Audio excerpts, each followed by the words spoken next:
Which is the most haunting deathbed confession you know of? Father thought he murdered a woman when he was a teenage little shit. I asked for name and he told me, and I looked it up on smartphone and found out that she was dead, but she had died in the September 11th attack, not when my father beat her up pretty badly in the 70s.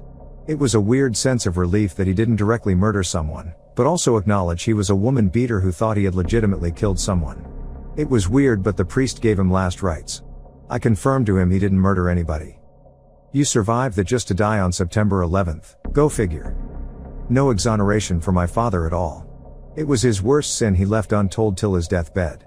Like, the best I can provide to that woman is her abuser lived with that in the back of his mind for the rest of his life.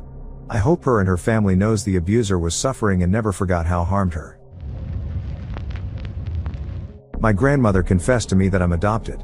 What haunts me is that her dementia was so bad that she legitimately believed I didn't know. For context, I'm Korean, my sister's Mexican, and our parents are white. I spent the last few hours with her, letting her act as if she were breaking it to me gently and promising I wouldn't be upset with my parents for not telling me, even though they had, and it was kinda hard to miss. My grandpa disowned my aunt just 24 hours short of kicking the bucket. He cried and you could see how bad it felt, but as he called it, a last act of justice he should have done many decades ago. One of my aunts outed another one of my aunt as a lesbian in the 80s. Gay aunt lost her job, lost her friends, was banned from many places and practically had to move town to rebuild her life. It was a 40,000 people town back then and she moved to a larger urban center. If that was not enough, she'd done a myriad of other evil deeds along the years. I've never seen my grandpa cry, but he wanted to do it himself, not trough a will, as his last deed as a parent. The whole speech of a dying man delivering justice is something that haunts the whole family to this day, 10 years later. It was heavy. May I ask what the aunt's reaction was? She tried to fight it on court, but eventually lost and had to pay the legal fees of the rest of my aunts. As for the event itself, she just stood quiet and then proceeded to try and gaslight everybody about how he was senile and out of his mind. One of my uncles confessed to having 2 other children with another woman. He thought he was going to die from COVID and I guess he felt he needed to come clean. He didn't die. That was back in 2020 and there's still a ridiculous amount of drama happening over potential inheritances and whatnot. Edit, yes, it absolutely is hysterical he got a second chance to live after admitting to having a second family. No, my uncle is not a bad person as far as I know. We never interacted much because his English is bad and my Mandarin is atrocious. Well, there should be no dispute. Any money he has he can will to whoever he wants. I don't think he can will away marital property though, maybe as half of it? I'm pretty sure the drama is over the family trust. We're all beneficiaries and so are our spouses and children, if we have them. I think the issue is where and how my suddenly cousins fit in, if at all. All of it is just weird and discomforting. My father was a Vietnam vet. Dying in a hospital, he'd been asleep for several days when he popped his head up and said, "I killed them all." Those were the last words he spoke. I'm not sure it was a confession as much as it was a memory. This was in Nicaragua. My grandmother let us all know that she was a product of grape. My great-grandmother was an indentured servant on a sugar cane plantation and was assaulted by its owner. A rich family that still owns a lot of land to this day. Our great-grandmother gained her freedom from the sugar cane plantation because of her pregnancy. And was even given hush money and a house. The house we were all standing in that night. My whole family now understood why our great-grandmother was the way she was. It all made sense. Made us all sad that she was never comforted. How was she? What things made sense? My great-grandma was very closed off and not very affectionate. She was an incredibly hard-working woman that taught my grandma and my mother great life skills, but you can tell that there was just something about her that was missing. We always thought it was a lost love, now we know that it was just a horrible past. My wife's grandmother called her husband over to her and said something along the lines of, "I've hated you for decades. You are a racist, controlling bastard." She died a few minutes later. He went down to the cafeteria and got lunch. This is one of the saddest for me. She spent her life with a man she despised. To what end? Perhaps she didn't have choices and options to leave. I sympathize, and I empathize. She was very religious and divorce was seen as a sin. She once told me a story where she was tapping her feet to a song and he told her to sit down and count the ceiling tiles. They were Baptist and dancing was a sin. My grandfather revealed that my mother was not his only child. In the 1950s, when his longtime best friend was unable to impregnate his wife, my grandfather spent a week in a remote cabin in the Ozarks having sex with this guy's wife in order to give them a child. He said they had sex over 20 times. Well, the week of sex worked and she got pregnant. The couple then moved out of state to start a new life as a family. To this day it is their only child and she's not aware of her biological dad. The only communication my grandfather received from them afterward was a letter giving confirmation the child was born a healthy little girl. He never saw his friend again, but stated he often thought about that cabin in the woods. I am a soldier and done some things I don't speak of. My grandmother that raised me was coming in and out of levels of awareness. She looks me in the face and asked me how many people I had killed. I answered more than her. She replied that she only killed 2, so it wasn't that many. When I questioned her about this, I got the start of a story until she realized who she was talking to. What was the start of the story? I found out both the stories after she died. One was her stepfather who had beat one of her brothers to death. She shot him in the back of his head while he was beating on another one of her siblings. The other was a man that was trying to abuse her. She had kept the newspaper clippings all her whole life. She was in her 90s. Both took place when she was in her young teens, I think. My great-great-uncle admitted on his deathbed that he wasn't actually related to our family. He'd spent the last 40 years in the US using one of our distant relatives' citizenship papers since they looked close enough, and in the 1920s that was really all you needed. He didn't kill the real uncle or anything. The guy had just decided America wasn't for him and went home. This dude was like, "Hey, since you aren't wanting to go back, can I have your papers?" And that was that. Not haunting at all, but my family doesn't have very many deathbed confessions, so it's still technically the most haunting. How come no one noticed that their relative became a different person? As I understand it, the official connection, despite being described as uncle, was somewhat distant. Given the time period, the same name and having been from the same region was kind of good enough, particularly since as a new immigrant at the time, people tended to cluster together. As in, he didn't move in with the same immediate group or some such. But all this went down decades before I was born, so some details may have been lost in the retelling. There was an ongoing land dispute in the family, and my grandpa just before dying told me that the whole land is mine on his will. 8 years later I still haven't tackled or talked about it yet. 8 years later and you haven't heard anything? That's not a good sign. I feel like you aren't in that will or you would have heard. You need to tackle this 7.5 years ago. No, he's gone. Rest in peace. The will gets validated via a probate, and once it's granted, the land got formally transferred to me. Since I was the sole beneficiary, the process was less complicated. I have it, it's mine, but I never wanted any of it. The moral thing my family thinks me to, I guess, is for me to distribute it equally like my grandfather should have had, but I've never bought it up anywhere considering how brutal their fight was. Maybe I should or maybe not. Do it. Don't wait too long to regret it later. And maybe you can help bring pieces and gain favor in some people's eyes? My dad has asked me to forget about it until he's dead, cause his childhood home is there along with the farmland. Kind of in a hard spot, but I'm financially blessed anyways, so I don't think about it. I worked in a nursing home. An older lady had a mentally challenged son that would visit her. She had no other family, her husband died years before. She would cry, and tell the story of her second child. Her husband locked her in the outhouse where she was forced to give birth. Her husband didn't want a second child, seeing the first one was disabled. He forced her to drop the baby down the outhouse toilet. She died years ago. Let me guess, she hid her pregnancy from everybody? I actually don't know.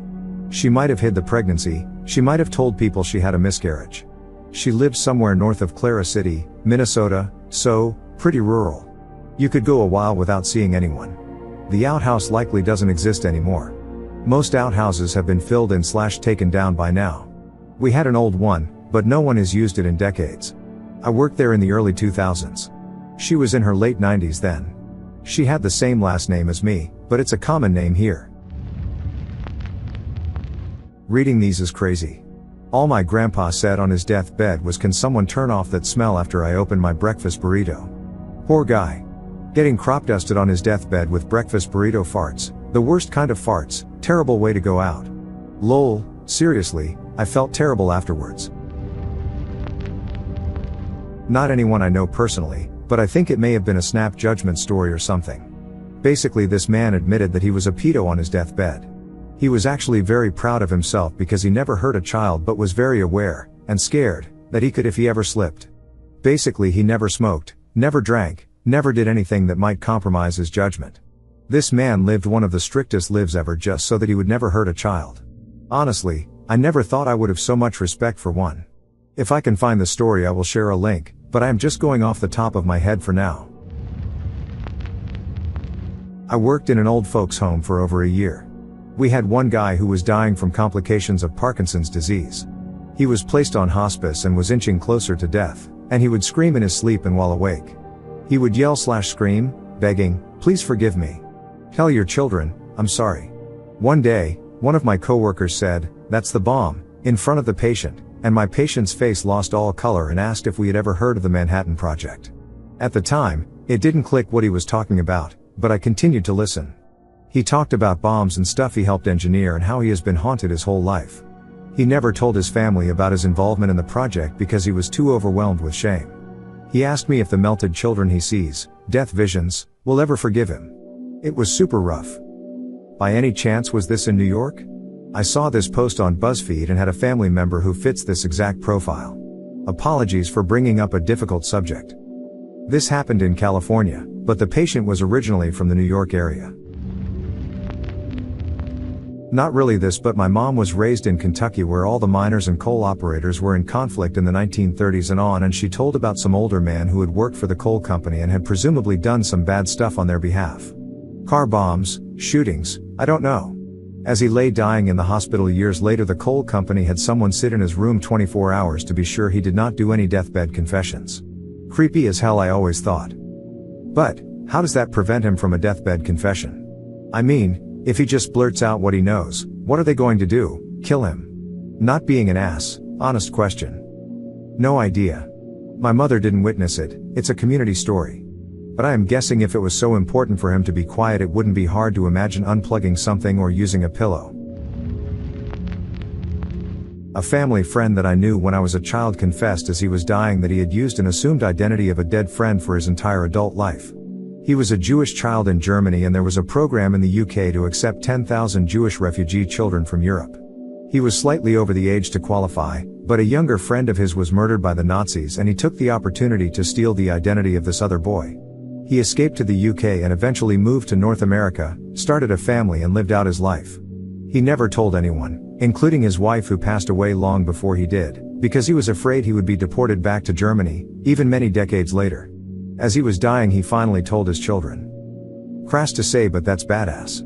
Hope he didn't feel guilty for stealing the friend's identity, because I'd be stoked if I could still help a buddy after getting murdered. Well, I can think of 2 reasons he might have felt guilty, besides his worry of being deported. First, he might have felt like he took someone else's spot when he was not supposed to be eligible, and it must also have taken its toll on him throughout his life to have lied about his identity to everyone he ever knew. Maybe at one point someone could learn to accept that and move past it, but to other people it could gnaw at them forever. In the 70s there was an unsolved murder of a teenage girl in my hometown, and some beloved guy from the community allegedly confessed to the murder on his deathbed. It's just spooky to think that even the nicest people may be monsters. My mom had an uncle who we adored because he was so nice to us. After he passed, she told us he would beat his wife and kids until the day he no longer could, due to old age / his son being bigger than him. Really puts your last sentence into perspective. He was a gem of an old man, but a complete monster when he had power over others. My stepfather requested to see the 2 other families he had that nobody knew about on his deathbed. Boy, was that fun. My grandpa did this to our family, but we found out when we got a surprise phone call from a sister my dad didn't know he had. A couple weeks later, grandpa just shows up unannounced. He hadn't been seen in the Northeast since my dad was a year old. He bailed right after my aunt was born and left grandma with 2 babies under 2 in the 50s without so much as a letter. Turns out he did the same thing to the family with the new surprise sister, bounced out on them when she was just a kid. There might even be a 4th family, in Korea. It's fun. Super fun. A woman confessed to her husband of almost 55 years that the 3 kids they have, out of those 2 are not from him. Man, I can't imagine what the husband was feeling. Just take that shit to the grave at that point, lol. The interesting part. Both the kids she had from the other man, had stark resemblance to their mom. So no one could have doubted that. The husband had a reputation of being a flirt, only a flirt, in gatherings, and the woman was considered this faithful wife who has kept this marriage alive. It was beyond scandalous. Not exactly deathbed, but very close to it. My wife's grandma handed her this book in her last days, and it was just a small little black book with gold edging. She just said, "If you're lucky, it'll never happen to you." Grandma was very not there mentally and had no idea what was going on 99% of the time, and this was one of the only moment of clarity I had ever seen. My wife opened the book thinking it was some sort of insight into her life, or something like that. Nope. It was just an address book. Hundreds of names in it, 4 on each page. Each one crossed out and dead written next to them. She had nobody left other than 2 family members, who she barely remembered, and a neighbor who would check in on her once in a while, who she didn't really know who she was, but was so lonely she let her come inside and hang out. I have heard hospice nurses hear deathbed confessions about murdering people all the time. Very sad and disturbing. I know of one, where this lady was a resident and was going to be released to go back home after rehab at a nursing home, and she just kept repeating, "No, he is just going to kill again," referring to her son, who eventually did get convicted of a single murder, and supposedly on her deathbed she claimed he killed dozens. I'm a nurse, and I had a resident, who is now passed and whose details I won't mention because of HIPAA, who I believe may be responsible for a local cold case murder. This person had severe dementia during the time I knew them, and there's no solid evidence, so there's no point in pursuing it, but it is chilling. Might be worth reporting it to the police. They may have their name on record as a suspect, and this could let them close the case. From what I understand, the individual was a suspect during the investigation, but they had a dubious alibi, so they weren't strongly considered at the time. The victim was a family member, and in talking to the family, I actually believe that the family knows it was this person, but whatever reason chose not to come forward. My uncle, who was the oldest, admitted he passed on going to university, so my other uncle and mother could. Only my father and me were told, and we keep it a secret still as we just don't want them to feel bad. He passed away a couple years ago, but it was very sudden and unpleasant. Sadly, this was made absolutely clear to both my parents. My stepfather was the eldest, and he was allowed to go to university. His sister was told she needed to go out to work. My mother's eldest brother was allowed to go to work. She was told to get a job as a bank clerk and help support the family. As was her sister and younger brother. My uncle and stepfather, to be fair to both of them, used their degrees wisely, and both became worldwide leaders in their respective fields and are both lifetime professor emeritus at 2 of the best universities in the world.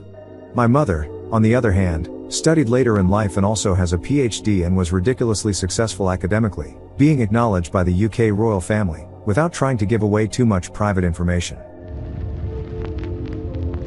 I have a friend, B, who served a church mission in Mexico. One of his prospects, Oscar, was interested but never committed to getting baptized. Shortly before B was to transfer to another area, Oscar was very sick and dying. While they were visiting him one last time, they were encouraging him to be baptized so he could be saved, not trying to get preachy. It just pertains to the story. Oscar kept refusing, and they finally asked him why. He confessed to them how he was a hit man most of his life, and he killed a lot of people for money. When he got older, he retired to this small village, Mexico, to live in peace. The way B told me the story, Oscar may have hinted he was also in hiding. One of my great uncles, someone I barely knew. I could count on one hand how many times we actually crossed paths. But on his deathbed, he asked for me. The only thing he said to me was that he was sorry. I won't pretend that his death hit me hard, but those words have stuck with me over the years.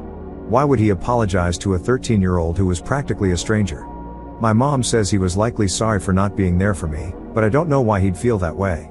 No one ever expected him to make time for his great nephew. The few times we did meet, he was distant but kind, just like a stereotypical elderly man would be. Maybe it's not as dramatic as some other people's stories, but even now, in my 20s, I still think about it sometimes. Has something bad happened to you in your life that he may have known about and was able to intervene, but didn't? My father was abusive, but it's hard telling if he knew or not. It only started to get physical after his death, so I doubt he knew when so few did. This isn't a confession per se, but my granddad tried to end his life by shooting himself in the head. But he actually lived for days after, completely out of it, barely moving and making indistinguishable noises. Near the end, my mom decided to play him Bruce Springsteen. He suddenly sat halfway up, grabbed my mom's arm and looked her in the eyes for a few seconds, and then fell back. We all think that was his last moment of real consciousness, and his way to say he saw sorry. My sister works in a skilled nursing facility and she had a retired cop tell her about the child rapist he and other officers beat to death after they arrested him. He told her they brought him in for questioning and he wasn't an issue anymore after that.